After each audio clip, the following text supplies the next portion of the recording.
mimpi kita masih panjang, perjalanan kita masih jauh, dan cita-cita kita masih banyak waktu untuk kita realisasikan. Untuk itu, marilah kita berteguh hati, berdoa dengan sekuat-kuatnya untuk meraih segala mimpi dan apa yang kita harapkan. Jika kita melihat bahwa masalah itu berat, katakanlah Allah itu maha besar, dan dia ketika menyelesaikan suatu permasalahan, dia tinggal kun fayakun, maka semua persoalan itu akan selesai.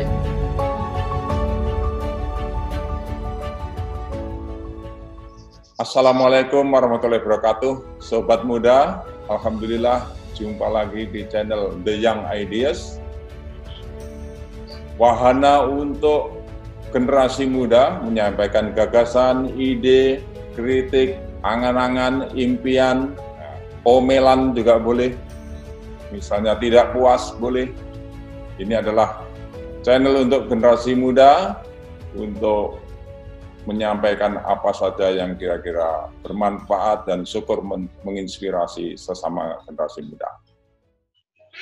Bersama kita Dr. Agus Munandar, yang memperoleh doktor pada usia muda dengan penuh perjuangan. Saya tahu Agus Munandar ini dari sebuah desa di Magelang, kemudian katakanlah tidak punya uang, akhirnya bisa menyelesaikan S1, memperoleh beasiswa S2 dan S3. Mari kita simak bersama, akan saya wawancara Mas Agus Munandar. Selamat siang, Mas Agus. Selamat siang, Prof. Bagaimana kabar? Alhamdulillah, baik, Prof. Oke, Mas Agus. Mas Agus lahir dari mana? Baik, Prof. Saya terlahir di Kabupaten Magelang pada tanggal 22 Maret 1988. Terus bagaimana ceritanya dari Magelang kemudian ke Solo ya? Betul, Prof. Terus sampai S1, S2, S3. Ceritakan dalam 2 menit. Baik, Prof. Jadi saya dari salah satu desa di Kabupaten Magelang, dan ketika itu saya lulus SMA tahun 2006, kemudian karena suatu hal saya tidak bisa lanjut ke perguruan tinggi dengan cepat, dan ketika saya bekerja di salah satu perusahaan properti, saya bertemu dengan seseorang, dan beliau mengarahkan saya untuk masuk di Pondok Pesantren Al-Is'af Surakarta yang disertai dengan jenjang S1 akuntansi. Setelah saya lulus di tahun 2011, saya melanjutkan S2 di tahun 2012 di Universitas Gadjah Mada dan lulus dari mana? Bagaimana, Prof? Beasiswa S2 dari mana? Dan pada waktu saya S2 saya mendapatkan beasiswa dari Tanutu Foundation. Itu kemudian saingannya ketat nggak, Mas? Cukup ketat, Prof. Ketika itu, kalau tidak salah ingat, untuk jenjang S2 dari seluruh Universitas Gadjah Mada, yakni cuma 9 orang, Prof. Yang lolos ya? Yang lolos. Oh. Berapa tahun di Gadjah Mada? Di Gadjah Mada, saya 18 bulan, Prof. Berapa? 18 bulan. 18 bulan. Terus pakai jeda atau langsung mencari S3? Ketika itu saya pakai jeda, Prof. Saya bekerja terlebih dahulu. Kemudian saya melanjutkan S3 di 2017. Di Universitas Indonesia ya? Di Universitas Indonesia. Beasiswa dari mana ini? Dari Budi LPDP Kementerian Keuangan, Prof. Terus bagaimana hasilnya di Universitas Indonesia itu? Mendapat. Alhamdulillah di Universitas Indonesia saya pertama kali menempuh jenjang matrikulasi selama 1 semester, kemudian untuk jenjang S2 yakni 2 tahun. Kalau dengan ujiannya, karena saya di awal-awal semester, jadi dia 2,5 tahun, tapi nggak nyampe 1 semester sih, karena awal-awal ujian disertasi saja. Dan alhamdulillah saya bisa cum laude dari Universitas Indonesia dan mendapatkan predikat penempuh tercepat ketika itu dari Universitas Indonesia. Ya. Jadi, penempuh tercepat Universitas Indonesia dengan dokter akuntansi. Ya, selamat loh Mas Agus. Terima kasih. Ya, saya tahu ya waktu itu tidak punya uang ya. Bagaimana membangun tekad sekuat itu? Baik, Prof. Jadi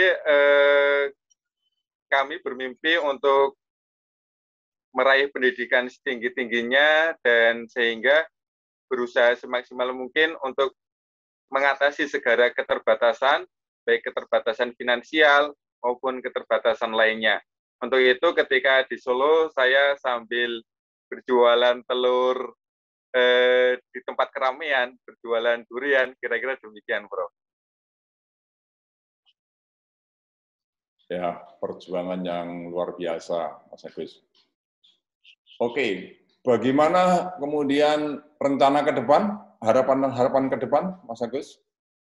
Baik, Prof. Terkait dengan rencana ke depan, saya bercita-cita ingin jadi profesor, sehingga mudah-mudahan ilmu yang saya peroleh memberikan manfaat untuk generasi bangsa, dan saya yakin pendidikan merupakan salah satu cara untuk memperbaiki keadaan negara dan memajukan bangsa dan negara Indonesia tercinta. Baik. Mas Agus, sekarang sudah doktor. Bagaimana Mas Agus memandang situasi masyarakat kita, negara kita sekarang ini? Bagaimana pendapat pribadimu mengenai keadaan negara kita? Ekonominya, politiknya, apa saja yang kamu pandang dari sudutmu? Baik, terima kasih Prof. Terkait dengan situasi bangsa Indonesia saat ini, bangsa Indonesia merupakan bangsa yang sangat beragam, baik dengan suku, agama, pendapat, dan lain sebagainya. Untuk itu, ini merupakan dua sisi mata uang, bisa menjadi sebuah kekayaan, dan bisa juga menjadi sebuah keterbatasan.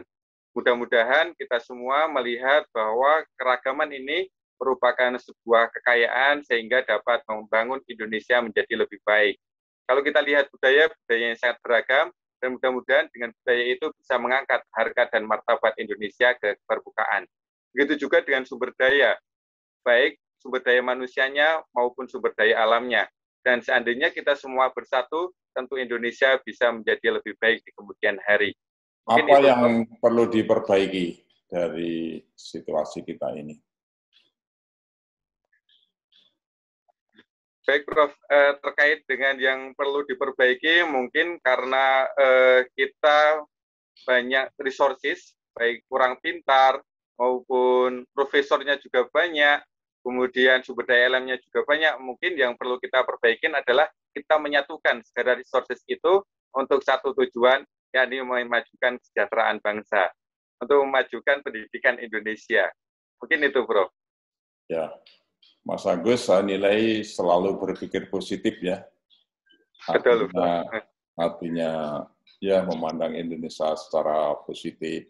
Bagaimana saranmu kepada generasi muda? Terima kasih, Prof. Terkait dengan generasi muda, mimpi kita masih panjang, perjalanan kita masih jauh, dan cita-cita kita masih banyak waktu untuk kita realisasikan. Untuk itu, marilah kita berteguh hati, berdoa dengan sekuat-kuatnya untuk meraih segala mimpi dan apa yang kita harapkan.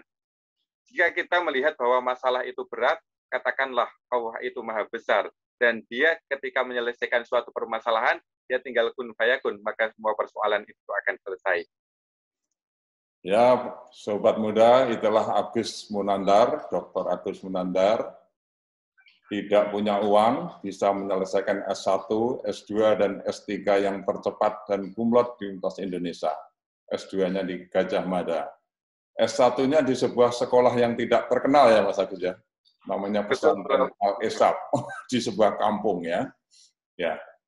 Terima kasih Mas Agus, mudah-mudahan menginspirasi generasi muda. Sampai jumpa lagi. Assalamualaikum warahmatullahi wabarakatuh. Terima kasih. Wassalamualaikum warahmatullahi wabarakatuh.